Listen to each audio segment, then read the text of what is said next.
I think the general consensus about the AFC East is that this is going to be a much improved division in 2015. It's going to be a really good division in 2015. That you really have three teams that will be battling it out and vying for the divisional title. And there's a good chance that those same three teams, the Dolphins, the Patriots, and the Bills, could all end up in the playoffs. And I don't disagree with that assertion. I don't disagree with that notion at all. There's a lot to me that says that that could indeed happen. But ultimately, how is this AFC East going to shake down? How is it going to play out? And who's ultimately going to end up on top? And where's everybody going to stack up? Well, let me tell you what I think anyways. Now, we'll start off with the New York Jets. I don't even really want to pick on these guys because, again, they could be an improved team this year, but looking at the quality of other teams in the division, it's going to be really hard to envision the Jets doing much better than they did last year. So this will be one of these situations where they might be a 4-12, 5-11 football team, but they lose several close games. You know, that could be. But again, I'm not picking the Jets to finish anything other than butt naked last in this division by a good margin. I think 5-11 is pushing it. I think the Jets may very well end up 4-12. Sorry, Jets fans. But that's not the worst thing in the world. You badly need a franchise quarterback. Let it go this year. Just wait until next year's draft, and then you start from there. It's really about three teams, though. I think everybody is mostly in agreement with this. That's about the Bills. It's about the Patriots. It's about the Dolphins. You start off with the Bills. The big move of bringing Rex Ryan in and skip and whoop-de-woo. And everybody's all giggly tits and excited about that. But once you peel back the bullshit of all that media hype and fan love for a guy who had a big-time losing record with the Jets in the same division, mind you, you see a team with an elite defensive unit that could be even stronger in 2015. You see a team with the addition of LaShawn McCoy should still be able to run the football really, really well. You see weapons in the passing game like a guy like Sammy Watkins, last year's first-round pick, free agent acquisition Charles Clay. Maybe a Percy Harvin can figure it out. Another solid player like a Robert Woods. This is a team that has some pieces in place. I have some questions about their offense, especially at the quarterback position. I mean, Tyrod Taylor and or E.J. Manuel. You know, let's be honest. As elite their defensive running game is going to be, maybe that could be enough to secure at least a playoff spot. Maybe that could be enough to even win this division because they'll match up really well with the other teams in this division. But it's still a hell of a risk and a hell of a gamble placing your season on the shoulders of somebody like Tyrod Taylor or an E.J. Manuel. And I just have a hard time picking the Bills to win this division with the number of games that it probably take to win this division with that quarterback situation. Then I look at the New England Patriots. You're talking about the defending Super Bowl champions. You've got Bill Belichick. You've got Tom Brady. You've got two tremendous advantages over every single team in this division, and most teams, frankly, in the National Football League. There's no better 1-2 combination in the league than Belichick the coach and Brady the quarterback, period. Period.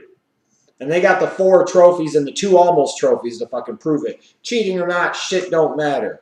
A lot of other teams in the NFL that do cheat still can't figure out how to fucking win. See recent examples like the Browns and the Falcons. Just because you cheat doesn't mean you do it well. Doesn't mean it's going to help. If you're going to cheat, though, cheat to win. And by God, the New England Patriots at least do that. Now, they had some losses, obviously, in the offseason. Losing Darrelle Revis, losing Vince Wilfork. Brandon LaFell is out in the early portion of the season with an injury, and that most certainly won't help. You've got a team that is getting older. A team that I still don't believe has drafted all that particularly well over the past few years.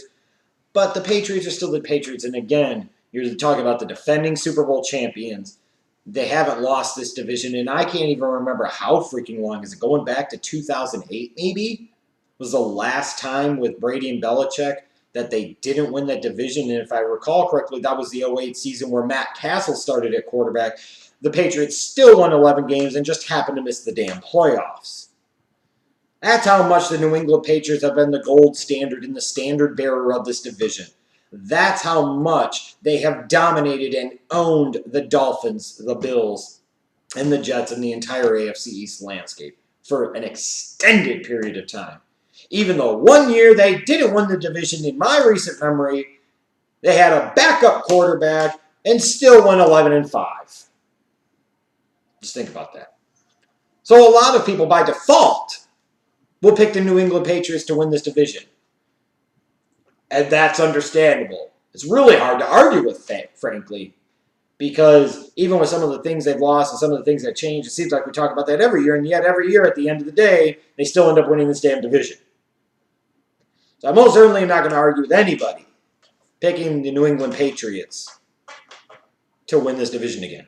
I'd probably argue more with you if you would pick a Tyrod Taylor, E.J. Manuel quarterback team, a team that hasn't made the playoffs in 15 seasons, to beat the Patriots in that division than I would with the Patriots winning this division.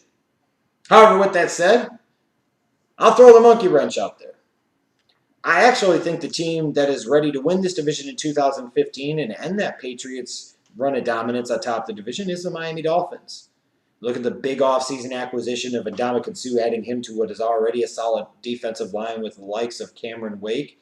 You talk about an offense that added Kenny Stills via trade in the offseason, brought in Devontae Parker, their first-round pick. Talk about last year's second-round pick, Jarvis Landry. Looks like he could be a 90 to 100 reception machine. Bring in Jordan Cameron via free agency in the offseason, a more true tight end than a Charles Clay was, an improved offensive line, an underrated running game with Lamar Miller, and then Ryan Tannehill, an underrated quarterback himself. I think Ryan Tannehill showed in the later portions of the season that he's a legit dude, and he will be a franchise quarterback for the Miami Dolphins. And if he plays at a franchise quarterback level for this Dolphins team in 2015, then they probably have enough of the pieces in place, frankly, because they aren't afraid of the Patriots. They could beat the Patriots.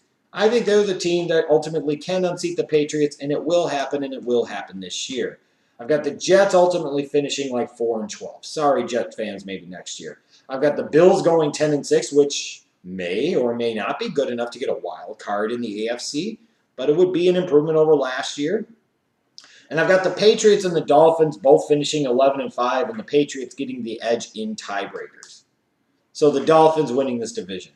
You might think I'm crazy for picking against the Patriots. A lot of you might think I'm crazy for not picking the Bills because Rex Ryan is there and everybody loves Rex Ryan. But this is what I believe, and I'm sticking to it. Whether I'm right or wrong in 3 or 4 months, we'll all know soon enough.